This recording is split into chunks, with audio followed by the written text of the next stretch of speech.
Jadi gini Pak, kami ini dari program Kelana, keliling Langkat nih ceritanya. Jadi saya Pak Budi dan saya ini Dinudin Amir. Siap. Ini mau bincang-bincang lah sama Bapak nih kan. Boleh. Setelah kami sampai di desa Kebun Kelapa ini Pak. Izin Pak, boleh Pak ya? Boleh. Nah, jadi yang pertama Pak, kami kan mau tahu nih Kebun Kelapa nih luasnya berapa, penduduknya mayoritas suku apa, potensinya apa. Kemudian yang tak kalah penting sejarah ini Pak. Betul. Kenapa lah disebut Kebun Kelapa ya kan? Nah, kan pasti ada sejarah itu Pak. Betul. Kira-kira gimana tuh Pak?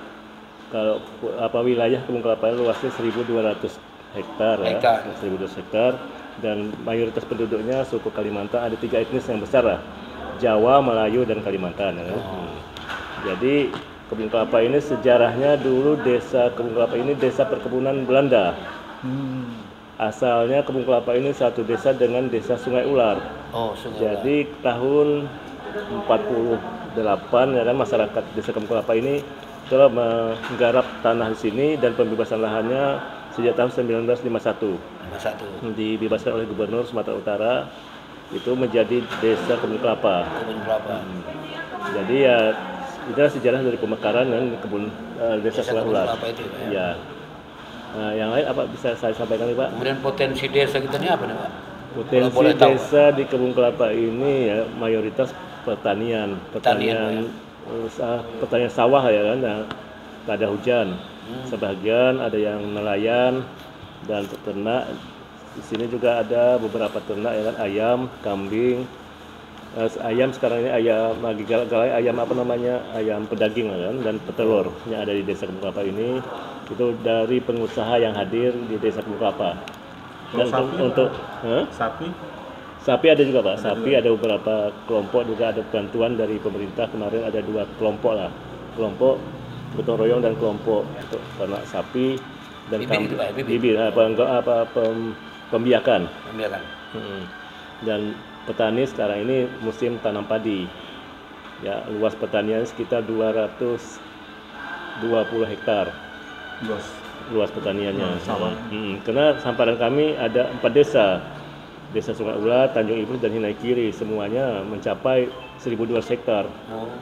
Itu apa Pak? Tak ada hujan atau irigasi? Tak ada hujan. Jadi setelah itu juga masyarakat yang petani sebagai ada yang menanam semangka dan palawija lah ya kan, sebagai setelah panen padi lah ya kan. Jadi yang nelayannya ke laut juga, ya, ada nelayan tangkap, ada budidaya, ada tambak udang ya kan, dan ikan-ikan nila. Terus nanti ke petani bisa kita ngobrol Pak sama petani? Bisa, insyaallah nanti bisa kita bahas. Ada sini ada juga kelompok tani non organik yang dikelola oleh kelompok tani organik juga di Desa Kebun Kelapa. Alhamdulillah mereka juga sudah bisa memproduksi sayur-sayuran ya kan, dan apa itu namanya biogas, sudah membuat biogas juga di desa Pak. Terus peternakan tadi Pak, dan juga kelompoknya Pak? Ada kelompok ternak, nanti mungkin tadi kami undang juga supaya bisa hadir kemari untuk berjumpa dengan Bapak lah ya kan. Oh ada Pak ya? Ada nanti. Oh, kemudian UMKM Pak, kira-kira ada nggak yang kita bina atau kita andalkan di sini? Ada Pak, Ada. di sini yang betulnya gula merah dan gula aren itu. Yang kedua yang diproduksi di Desa Kebun Kelapa ini masa sekarang ini kue cincin. Oh kue cincin. Yang dikelola oleh UMKM. Kue cincin, kue khas Banjar Pak ya? Banjar, Kalimantan Pak ya? Iya betul. Enak. Berarti mayoritas Banjar di sini Pak? Iya, sekitar 50%-nya suku Banjar, 30% Jawa dan 20 Melayu lah. Kemudian lupa kita. Bapak belum memperkenalkan diri, kita tak memperkenalkan Bapak. Betul. Aduh, lupa. Iya. Jadi Bapak persilakan dulu ya kan, perkenalkan dulu diri apa segala macam supaya kita semua tahu kan gitu. Baiklah, nama saya Muhammad Amin Dairabi Isha. Saya kepada Desa Kebun Kelapa, alhamdulillah hari ini sudah mencapai ke yang periode yang ketiga. Periode yang ketiga Pak ya. Jadi dengan kepemimpinan saya mudah-mudahan dengan kehadiran Bapak ya bisa juga membantu kelancaran pemerintahan desa khususnya ke depannya kan. Kira-kira Pak bisa sampai 3 periode itu cuman tuh? Ya semua tergantung dari masyarakat juga, masyarakat yang mana yang bisa memilih, Pak, ya? membantu ya kan, mendukung lah gitu kegiatan-kegiatan desa itu, dukungan masyarakat juga. Iyalah, Ya. masyarakat mendukung pasti ada apa namanya imbal baliknya atau apa kan? Berarti pelayanan Ya kalau di segi pelayanan kami, prima Pak ya. Kalau enggak terima. mungkin orang mau. Dimanapun jumpa kita layani gitu. 3 periode ya Iya. kan? Atau mungkin saudara Bapak semua warga di sini kan enggak?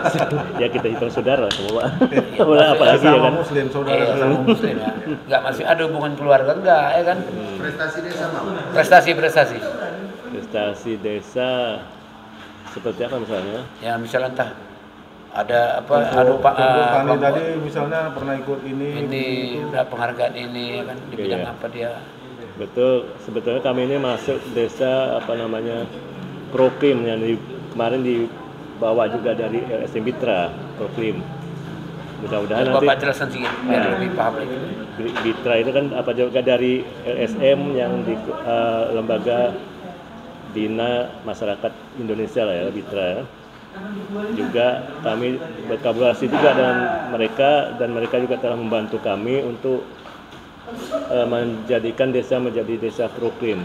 Untuk apa namanya perubahan iklim, dan insya Allah kami juga di bulan 2 ini nanti akan mengadakan pertemuan beberapa kabupaten kota di Desa Kebun Kelapa. Oh maksudnya Kebun Kelapa ini mewakili Untuk kecamatan dan kabupaten ya? Iya, kabupaten.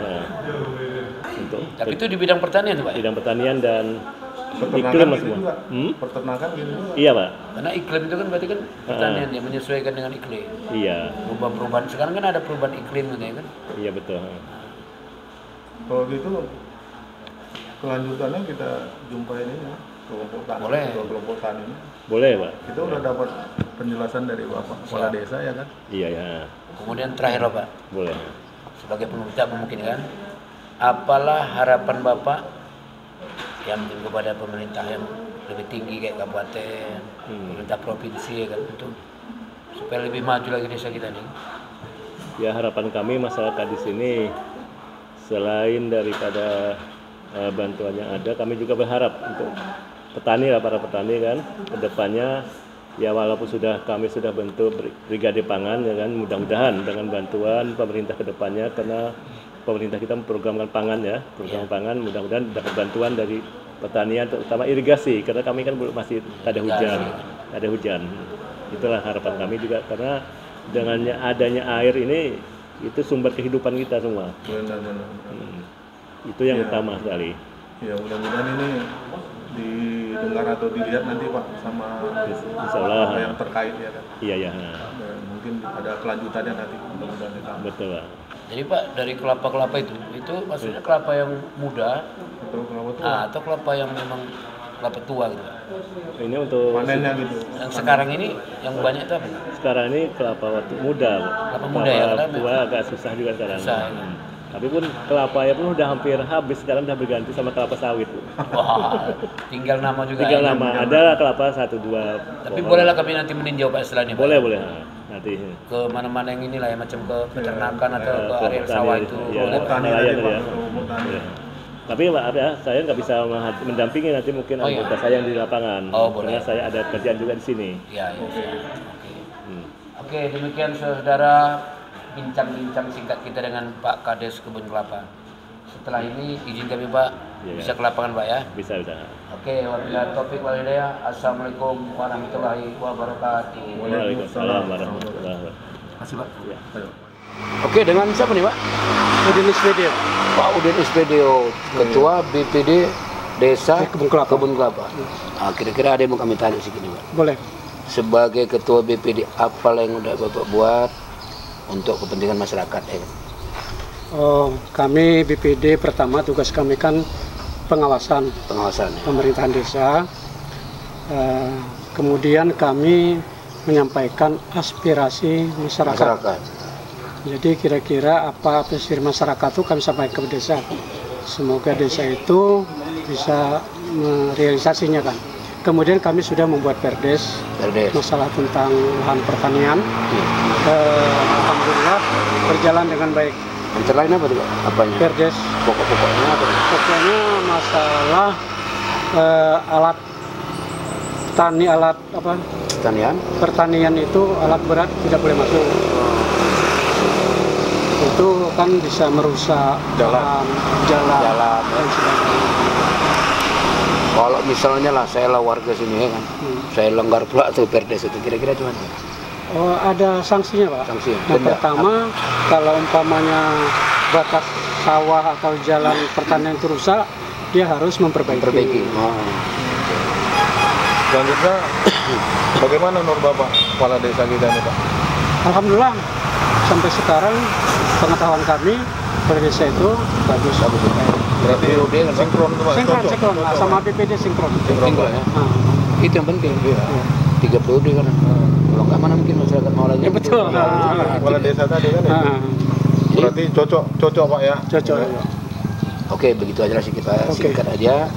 Mudah-mudahan Bapak pun sehat. Amin. Terima kasih. Desa Kebun Kelapa makin maju ya Pak. Ya. Mari. Oke, masih dari Desa Kebun Kelapa. Hari ini, sore ini kita bersama Pak Ilyas Pak ya. Iya. Dari kelompok nelayan tradisional. Iya. Serta Pak Saharudin dari kelompok agrolestari Nah, kelompok tani agrolestari. Oke, kepada Pak Sarudin dulu, coba jelaskan Pak apa aktivitas Bapak di kelompok tani agrolestari ini dari awal sampai hari ini Pak. Silakan Pak. Ya, dari awal itu kita mempergunakan kotoran sapi itu Pak. Untuk membuat pupuk. Itu pun bahan bakunya 3 macam. Itu dari kotoran sapi, kotoran kambing, kotoran teh ayam. Ya. Nah itu kita fermentasi. Misalnya kotoran sapi itu 1 ton, kotoran kambing itu setengah ton, kotoran ayam cuma 200 kilo perbandingannya. Dengan cara kita fermentasi campurannya M4 sama tetes tebu Pak. Baru kita aduk. Itu macam pengacauan semen kita aduk. Artinya untuk buat pupuk lah. Iya, buat pupuk. Setelah itu kita aduk, kita tutup. Itu selama 40 hari jadi. Cuman 10 hari kemudian harus kita aduk lagi. Aduk, siram lagi M4 tetes tebu. Sampai 40 hari jadi, baru kita tabur ke tanaman. Tanaman apa saja itu? Ya sayur-sayuran Pak. Di ladang persawahan pertanian pun, di padi pun pernah kita uji coba. Bisa? Ada 3-5 ranti itu Pak. Alhamdulillah bisa. Nah di sayuran inilah, sayuran sawi, bayam, kangkung, cabai, itu semua kita gunakan. Kemudian ilmu itu dapat dari mana? Ilmu itu kami gini Pak, kami ada binaan dari Yayasan Mitra Indonesia. Nah itulah yang bina kami selama ini. Sudah 3 tahun berjalan. Nah, itu yang bina kami Pak. Jadi alhamdulillah itu bukan di bidang pupuk aja, pertanian aja, itu di bidang permakultur, kesehatan. Nah, semua itu masalah hukum, masalah gender, peraturan rumah tangga semua diajari kami Pak. Diajarkan Pak ya? Iya. Habis itu kelompok itu berarti kan Bapak ketuanya nih? Iya. Anggota banyak? Banyak. Sekitar 20 orang. Sekarang udah bertambah sekitar 25-an. Udah berapa tahun tuh Pak berjalan? 3 tahun. 3 tahun. Ya. Berarti dari 2022 pada 22. Iya. Itu campur apa ya, padi sama palawija ya? Campur lah Pak. Bukan di padi aja, di sawit pun bisa. Cuman dia nggak spontan dia. Kalau kita itu biasanya kita ini pertanian juga. Di pertanian kita kan pakai urea, pupuk segala macam itu kan dia spontan. Ada seminggu, sebulan kan udah nampak dia. Kalau organik Artinya agak mungkin lambat. supaya bapak-bapak itu nggak beli pupuk lagi mungkin ya. Ya misalnya bisa beli pupuk juga. Awal mulanya kita harus seri dia Pak, semi dia, semi dulu. Udah dia jangka 2 tahun kita pakai itu udah nggak perlu semi lagi, macam ini udah nggak perlu lagi pupuk biasa udah. Nah itu dia. Udah jadi tanah itu jadi. Dia fungsinya gini dia Pak. Kalau kita amatilah, saya lah beladang petani di sini, kemudian juga megang juga di kelompok tani. Itu sawah dari mulai 10 tahun 20 ya, 10 tahun lah saya bertani. Kita pakai pupuk biasa itu kan 5 kilo per ranting. Sekarang sudah 20 kilo. Makin banyak ya? Makin banyak. Nah, tapi kalau organik awal mulanya banyak, lama-lambat laun dia makin sedikit. Bahkan tidak perlu pakai lagi ya. Di sawit pun gitu juga. Cuma fungsinya dia lama. 2 tahun tanah itu baru jadi. Baru jadi ya. Iya, itu.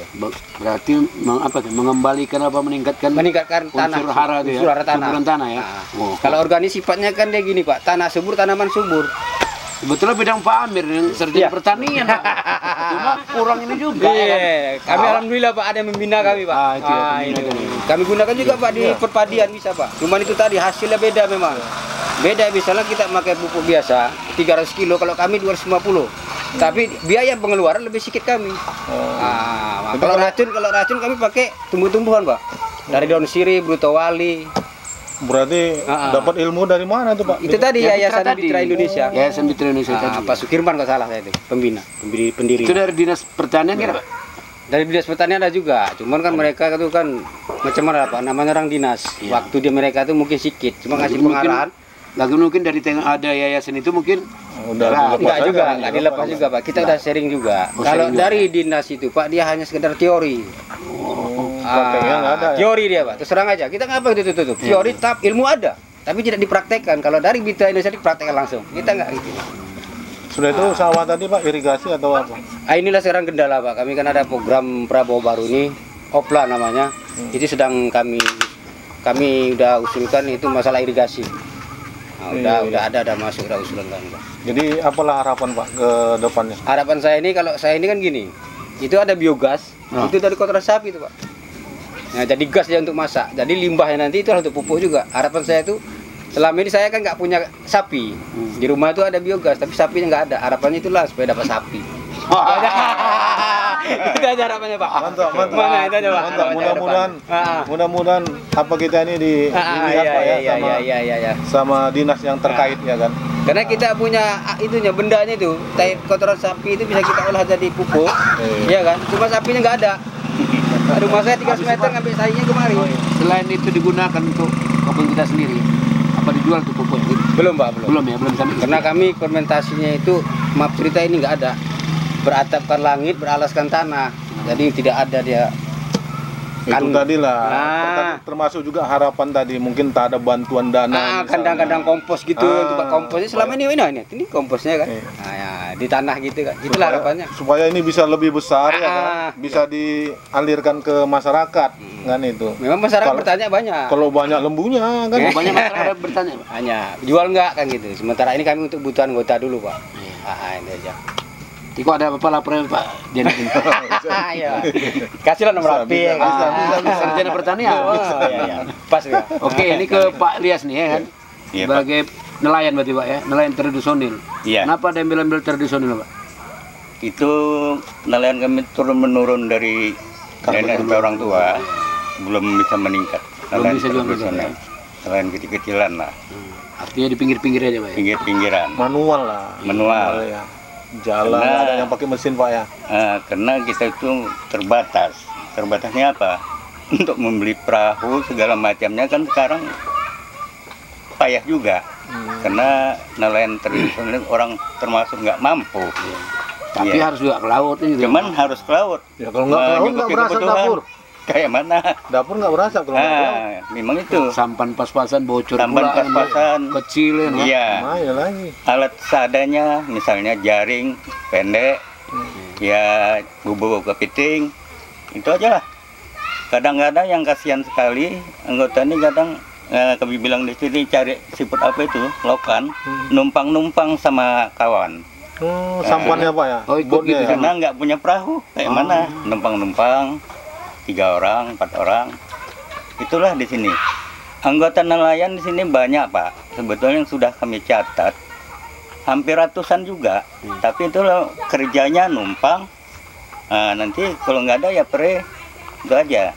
Banyak pre mungkin Pak ya kan? Banyak prenya lah. Kalau nggak ada tumpangan. Jadi apalah usaha Pak untuk untuk bisa ada misalnya ada sampannya atau ada botnya. Ya ada usaha misalnya minta bantuan ke sini, bantuan ke situ misalnya.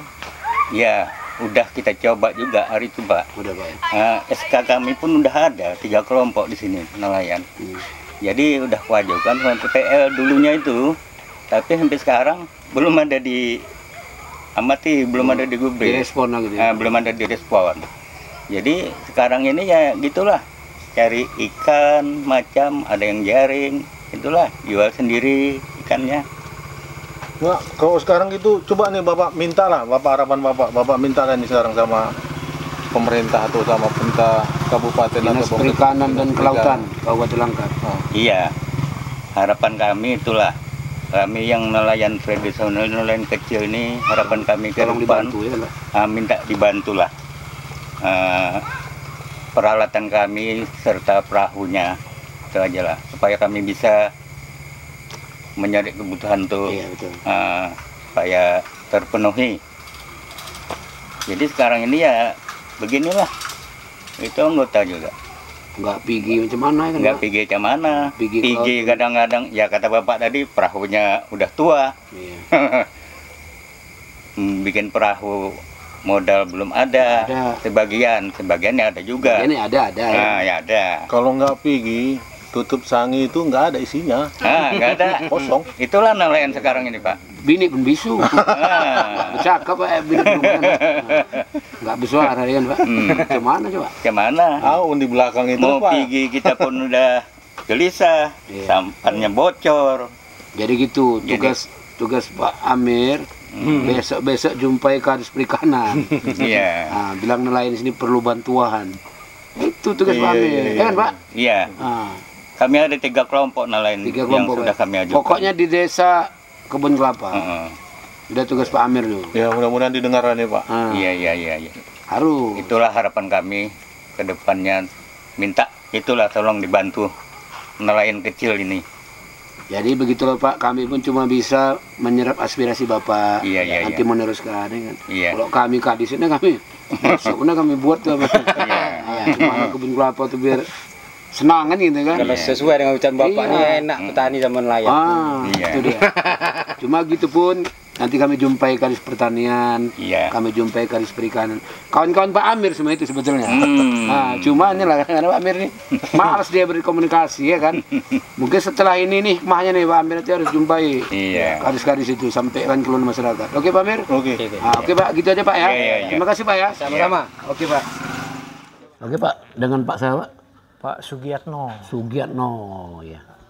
Pengrajin apa nih Pak? Ya. Sebagai pengrajin apa Bapak? Di rumah itu istri saya itu membuat suatu usaha kecil ya. UMKM lah ya. UMKM. Itu sejak tahun 2008 dengan usaha kue cincin namanya. Kue cincin. Kue cincin. Kata orang Banjar ya. Kalau orang Melayu bilang itu penaram. Samanya itu. Sama, maksudnya sama itu ya. Coklat-coklat tuh kan Pak? Iya. Terus? Kemudian ide itu muncul tahun 2008 kami mulai buat usaha. Karena apa? Ya maklum pada waktu itu kami masih bertugas sebagai pegawai negeri sipil untuk menambah usaha, menambah ekonomi keluarga. Karena anak saya tahun 2008 itu masuk ke Fakultas Kedokteran. Perlu biaya tambahan Pak ya? Jadi untuk menambahkan biayanya itu dari sana lah karena sampai sekarang. Kemudian pemasarannya Pak? Pemasarannya kami kirim ke grosir-grosir. Ke grosir. Maksudnya sekecamatan Secangau udah dikirim semua udah Pak ya? Udah. Kemudian selain Bapak ada nggak yang lain juga di sini yang lain ada juga. Ada juga yang sejenis itu ada juga ya? Sejenis itu juga. Artinya bukan Bapak sendiri ya? Bukan. Ada 2 entah 3 itu. Namun mereka ya namanya baru merintis, semuanya itu serba pakai manual ya, belum pakai mesin.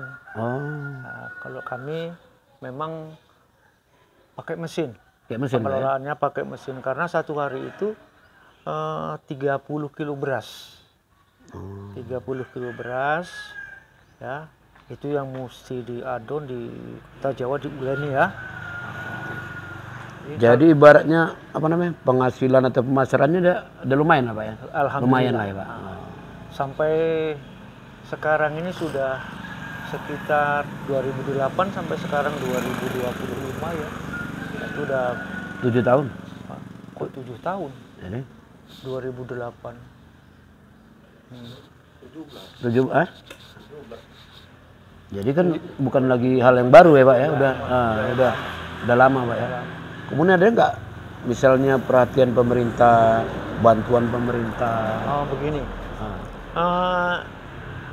kebetulan memang dulu kami didaftar di UMKM di kabupaten ya, selalu mengikuti pelatihan-pelatihan. Namun sampai kini hari nggak pernah kami dapat bantuan, itu nggak pernah. Nggak ada Pak ya? Nggak ada. Pernah dulu dijanjikan sebesar 25 juta disuruh buat proposal, tapi nyatanya enggak. Proposal udah dibuat? Udah dibuat. Oh. Tapi enggak. Ya mungkin memang dananya belum ada barangkali ya. Mungkin. Itu. Namun begitu kami ya tetap ya berjalan mandiri berjalan aja Pak ya? Berjalan terus. Pernah rupanya Pak Camat atau mungkin Kadis, kalau UMKM itu apa? Kadis koperasi mungkin datang ke rumah meninjau, pernah Pak? Kalau dari UMKM udah pernah. Udah pernah ya? Udah pernah ya. Udah pernah ke rumah itu meninjau bagaimana, memberikan petunjuk-petunjuknya. Kemudian dari KB. Dari KB kabupaten itu dulu pernah dapat bantuan itu wajan besar itu. Kemudian untuk pengapaan plastik, oh ya, apa itu ya, pemotong itu ya. Itu pernah kita dapat? Ya? Pernah kita dapat Bapak? Pernah dari KB itu. Oh, dari dinas KB ya. Oh. Habis itu produk Bapak itu ada nggak? Pakai levelnya, ada izin produksinya ada. Oh, ada semua ya? Ada. Namanya apa Pak? Sumber Rezeki. Oh, Sumber Rezeki Pak. Oh, ada semua ya. Jadi bisa lah pamer nanti jumpai Kadis Koperasi ya kan. Dibantu Pak Sugiatmo kan Pak, biar lebih berkembang lagi, itu maksudnya. Ya memang harapan kami itu. Harapannya gitu kan Pak? Ya, iya. Udah pasti. Kalau ada bantuan kami bisa berkembang lebih. Iya. Jadi kendala selain modal kira-kira apa tuh?